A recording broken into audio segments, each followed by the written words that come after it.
On est obligé quand même de se poser la question du rôle de l'école dans cette affaire-là.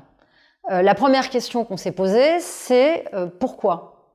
Et c'était l'objet de notre travail et du livre. C'est-à-dire, est-ce que il est utile pour l'enfant qu'il reçoive dans le cas scolaire une éducation à la sexualité? Est-ce qu'il en a besoin pour grandir? Est-ce que ça l'aide à grandir? Est-ce que ça le protège des risques d'abus? Est-ce que c'est important pour lui et c'est dans son intérêt de le faire?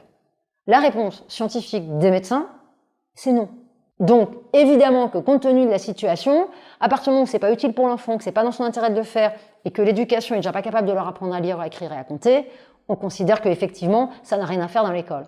Après, pour les jeunes adolescents, une information sur la sexualité, oui, bien sûr, mais dans le cadre qu'on a évoqué, qu'on explique largement, et qui reste une information de prévention là encore, puisque ce n'est pas à l'école d'aller expliquer à des jeunes la manière dont ils doivent exercer leur vie sexuelle. Enfin, je veux dire, c'est même, c'est surréaliste, quoi.